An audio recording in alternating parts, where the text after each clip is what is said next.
আকাশবাণী কলকাতা স্থানীয় সংবাদ পড়ছি সুদীপ বসু। প্রথমে বিশেষ বিশেষ খবর। দেশের যুবশক্তি অচিরেই ভারতকে উন্নত দেশের মর্যাদা এনে দেবে বলে প্রধানমন্ত্রী নরেন্দ্র মোদী মন্তব্য করেছেন।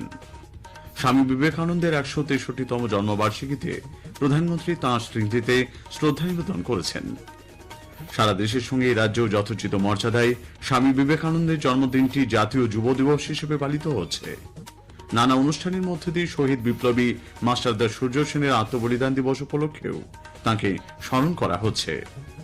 নিম্নমানের স্যালাইন প্রয়োগে প্রসূতি মৃত্যুর ঘটনায় রাজ্য সরকারের ১৩ সদস্যের তদন্ত কমিটি আজ বৈঠক করেছে। অসুস্থ ৩ প্রসূতিকে চিকিৎসার জন্য গ্রিন করিডোর করে কলকাতায় আনা হচ্ছে। গঠন করা হয়েছে মেডিকেল বোর্ড। সাগরমেলার নিরাপত্তায় রাজ্য সরকার বদ্ধপরিকর বলে বিদ্যুৎ মন্ত্রী অরূপ বিশ্বাস জানিয়েছেন। পুণ্যতীর্থ গঙ্গাসাগরে বাড়ছে মানুষের ভিড়, মেলায় এ পর্যন্ত একজনের মৃত্যু। পশ্চিমী ঝঞ্ঝার কারণে মকর সংক্রান্তিতে কনকনে শীতের সম্ভাবনা নেই বলে আবহাওয়া দপ্তরের পূর্বাভাস।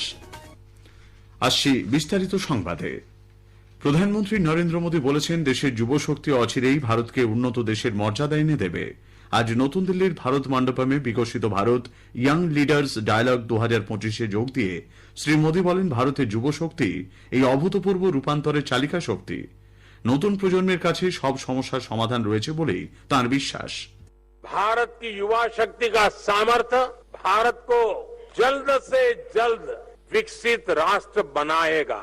जब करोड़ों युवाओं की भुजाएं विकास रथ के पहिए को आगे बढ़ा रही है, तो हम जरूर लक्ष्य पर पहुंचकर रहेंगे। लेकिन मेरी आत्मा कहती है कि लक्ष्य बड़ा जरूर है, लेकिन असंभव नहीं है।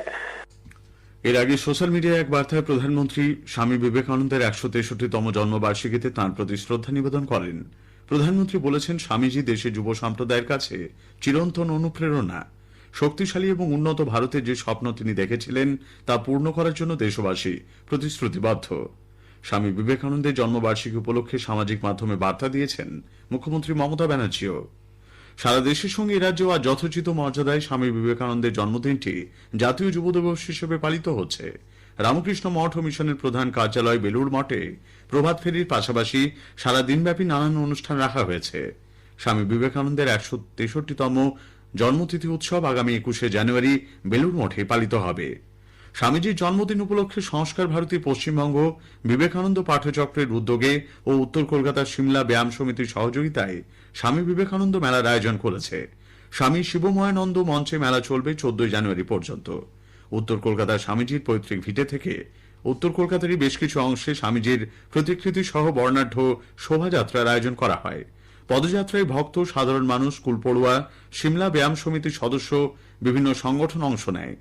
অখিল ভারত বিবেকানন্দ যুব মণ্ডলের কেন্দ্রীয় কার্যালয়েও আজ এক আলোচনা সভার আয়োজন করা হয়। কলকাতার সিমলা স্ট্রিটে স্বামী বিবেকানন্দের বাড়িতে এক অনুষ্ঠানে স্বামীজির মূর্তিতে মালা দিয়ে শ্রদ্ধা জানান রাজ্যের মন্ত্রী অরূপ বিশ্বাস ও শশী পাঁজা। রাজ্য সচিবালয় নবান্নে স্বামী বিবেকানন্দের পাশাপাশি এদিন বিপ্লবী মাস্টারদা সূর্য সেনের আত্মবলিদান দিবস উপলক্ষে তাঁর প্রতিও শ্রদ্ধা নিবেদন করেন মন্ত্রিসভার সদস্য অরূপ রায়। কেন্দ্রীয় প্রতিমন্ত্রী তথা বিজেপি রাজ্য সভাপতি ড সুকান্ত মজুমদার স্বামীজির প্রতি শ্রদ্ধা জানানোর পাশাপাশি যুব ম্যারাথনেও অংশগ্রহণ করেন। অন্যদিকে বিরোধী দলনেতা শুভেন্দু অধিকারীও সিমলা স্ট্রিটে স্বামীজির বাড়িতে তাঁর মূর্তিতে মালা দিয়ে শ্রদ্ধা জানান। প্রদেশ কংগ্রেসের তরফেও দিনটি যথাযথ মর্যাদায় পালিত হচ্ছে।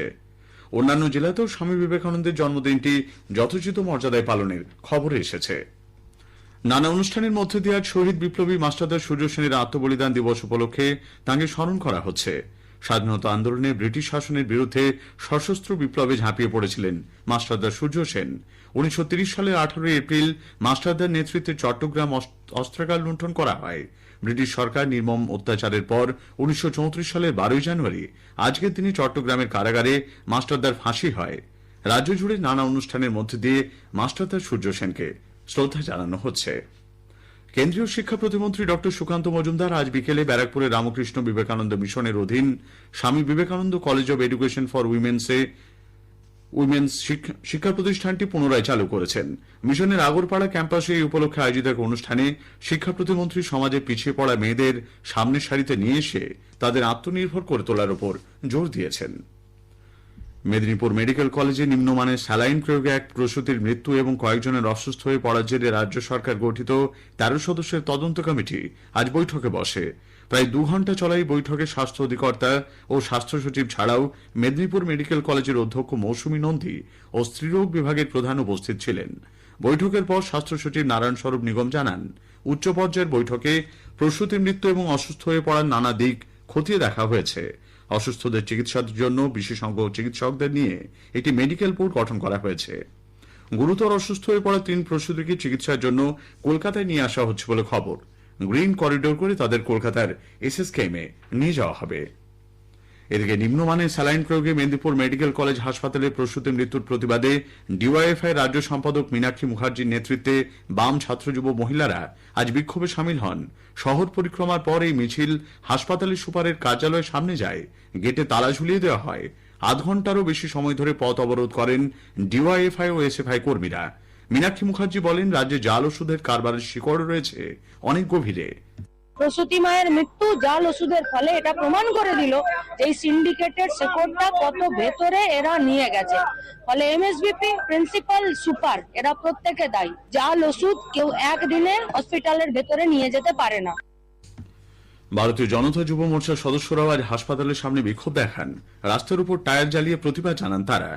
নিম্নমানের স্যালাইন ব্যবহারের ঘটনায় এনফোর্সমেন্ট বিভাগের হস্তক্ষেপ চেয়েছেন বিরোধী দল নেতা শুভেন্দু অধিকারীও। এদিকে তৃণমূল কংগ্রেস নেতা কুণাল ঘোষ নিম্নমানের স্যালাইনে প্রসূতির মৃত্যুকে অসাবধানতাবশত দুর্ঘটনা বলে উল্লেখ করেছেন।